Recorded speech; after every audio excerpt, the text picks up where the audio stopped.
creativity. And that search has led me to ancient Greece and ancient Rome.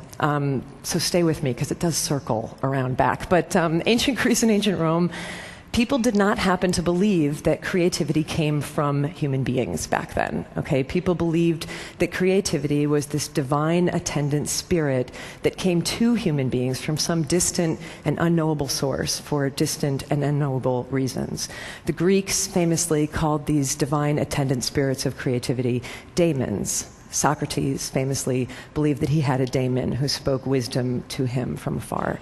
The Romans had the same idea, but they called that sort of disembodied creative spirit a genius, which is great, because the Romans did not actually think that a genius was a particularly clever individual. They believed that a genius was this sort of magical divine entity who was believed to literally live in the walls of an artist's studio, kind of like Dobby, the house elf, and who would come out and sort of invisibly assist the artist with their work and would shape the outcome of that work. So brilliant. There it is, right there, that distance that I'm talking about, that psychological construct to protect you from the results of your work, you know? And everyone knew that this is how it functioned, right? So the ancient artist was protected from certain things like, for example, too much narcissism, right? If your work was brilliant, couldn't take all the credit for it. Everybody knew you had this like disembodied genius who had helped you.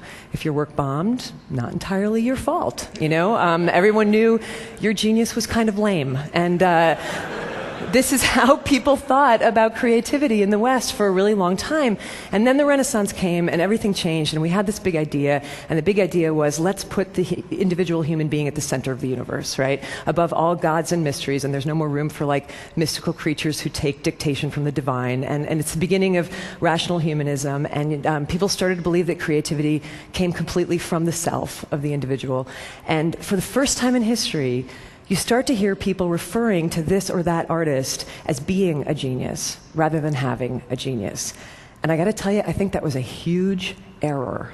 You know, I think that allowing somebody, like one mere person, to believe that he or she is like the vessel, you know, like the font and the essence and the source of all divine, creative, unknowable, eternal mystery is just like a smidge too much responsibility to put on one fragile human psyche. It's like asking somebody to swallow the sun, you know? It just completely warps and distorts egos, and it creates all these unmanageable expectations about performance. And I think the pressure of that has been killing off our artists for the last 500 years.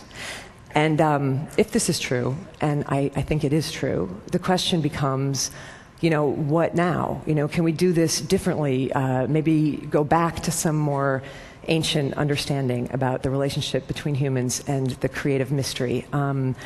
Maybe not, you know, like maybe we can't just erase 500 years of rational humanistic thought in one 18-minute speech. And there's probably people in this audience who would raise like really legitimate scientific suspicions about the notion of basically fairies who follow people around like rubbing fairy juice on their projects and stuff. Like, I'm not probably going to bring you all along with me on this. But the question that I kind of want to pose is, you know, why not? Why not think about it this way?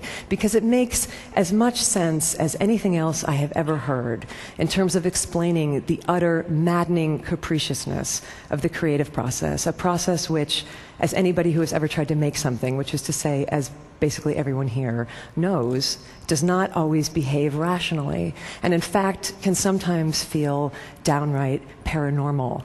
I had this encounter recently where I met the extraordinary American poet Ruth Stone, who's now in her 90s, but she's been a poet her entire life, and she told me that when she was growing up in rural Virginia, she would be out working in the fields, and she said she would like feel and hear a poem coming at her from over the landscape, and she said it was like a thunderous train of air, and it would come barreling down at her over the landscape, and when she felt it coming, because it would like shake the earth under her feet, she knew that she had only one thing to do at that point, and that was to, in her words, run like hell. And she would like run like hell to the house, and she'd be getting chased by this poem, and the whole deal was that she had to get to a piece of paper and a pencil fast enough so that when it thundered through her, she could collect it and grab it on the page. And other times, she wouldn't be fast enough, so she'd be like running and running and running, and she wouldn't get to the house, and the poem would like barrel through her, and she would miss it. And she said it would continue on across the landscape, looking, as she put it, for another poet.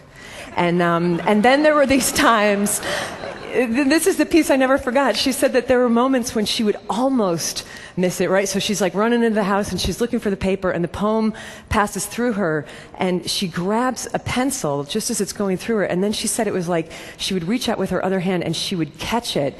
She would catch the poem by its tail and she would pull it backwards into her body as she was transcribing on the page. And in these instances, the poem would come up on the page perfect and intact, but backwards from the last word to the first.